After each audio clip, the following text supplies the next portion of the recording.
Today's MMA Tea Company fight preview is with Oscar the Shank Jurado. Oscar is going to be fighting Peter Lowe at Chosen Few FC 20. That's going to be on January 29th. Oscar, thanks for joining me today. I know you're one of our newer signed athletes, so we're excited to have you. Excited for this fight. How are you feeling about 2 weeks out? Yeah, man. Thank you for signing me. I'm very excited, and I'm very excited for like the shirts, everything. I'm excited for the fight too. It was a little bit of short notice fight, but I'm always ready. I'm always training, so I'm ready for it. Yeah, I was going through your amateur results, and you're 1-0 as a pro, right? You beat Chance Wilson in your pro debut. Yeah. But I noticed that you only started fighting amateur in 2018, and then you were fighting, every month, every 3 months, every 2 months. Like you were one of the most active amateurs that I had seen. Where did where did you get started in MMA? Did you have a wrestling background, jiu-jitsu? Like, how did you just jump in and just start fighting, guys every other week? I know. I have a kickboxing and Muay Thai background and boxing too. So boxers, amateur boxers, we have a lot of fights.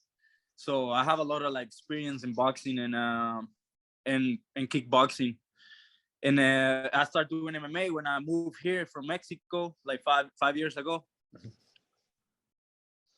And what prompted you to go from your strictly striking background to jump into MMA?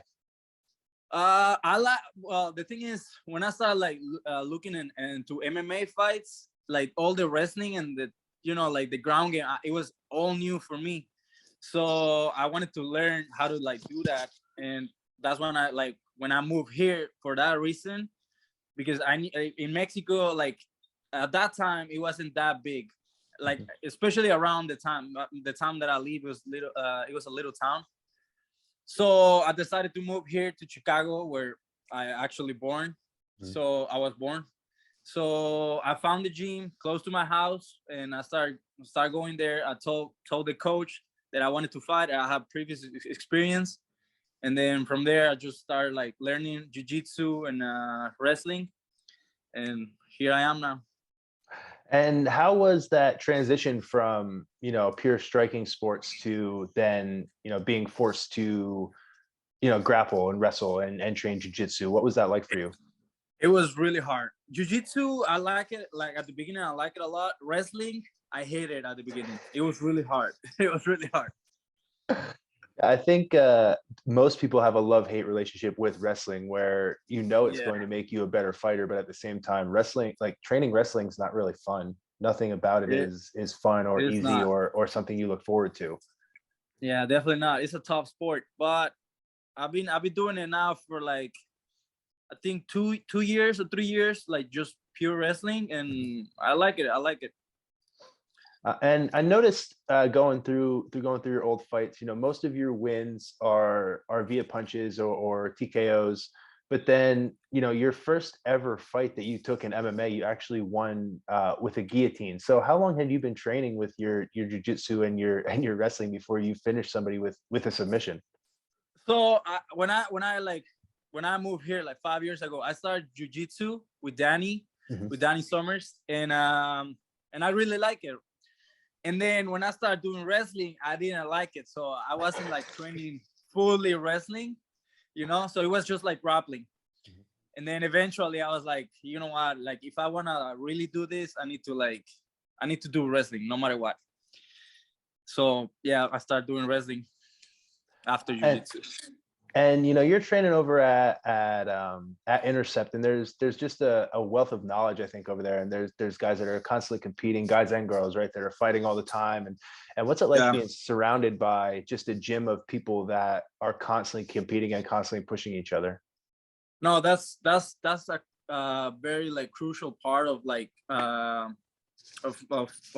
me right now, of like my training camps and everything, is the people that I train with. We have a lot of like strikers, a lot of like, we're all way around there actually right now at this point. And we have a couple of pro fighters, some top amateur fighters, Tyler is in there too. So there's a lot of like good fighters at the gym, and we all always pushing each other. So that's that's a very crucial part for sure. And you did mention, as an amateur boxer, you're always kind of, you can fight 2-3 times a night sometimes, depending if it's a tournament or something like that. And the MMA mentality is usually to fight, every 3 to 4 months. That makes you a very active fighter.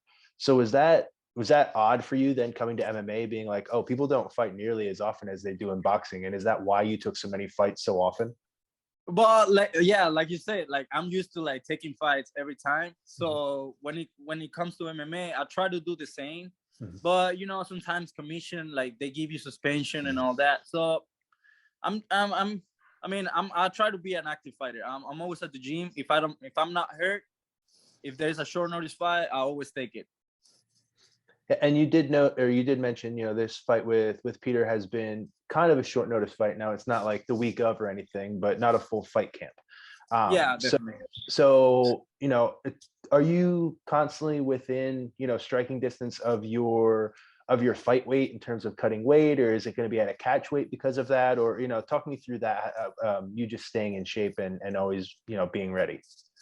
So I always try to stay in shape, but because Christmas and New Year and Thanksgiving, so I wasn't like completely in shape for like fight, like in my regular weight. So for this fight, we asked for a catch weight. So yeah, I didn't have to like, I actually enjoy the holidays a little bit. Yeah, fighting around the holidays is never fun, and I've noticed that a lot of people have catch weight fights in December and January because of that reason, and it seems like both opponents on both sides are like, yeah, that's a good idea. We don't want to cut weight for the holidays. Yeah, definitely. And you're fighting Peter. He's 0-1, right? And coming into this fight, you're a little bit short notice. What do you know about him? What are you expecting him to come out and do in this fight?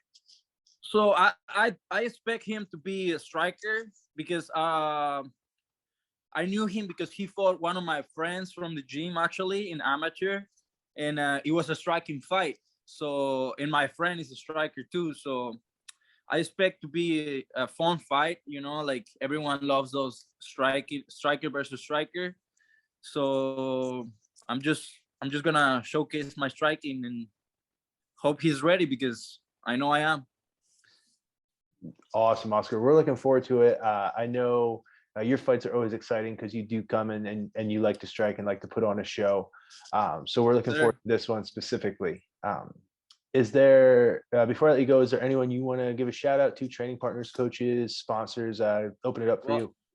Shout out to Tyler Jones because he hooked me up with you guys, and he's been helping me with all my branding and everything.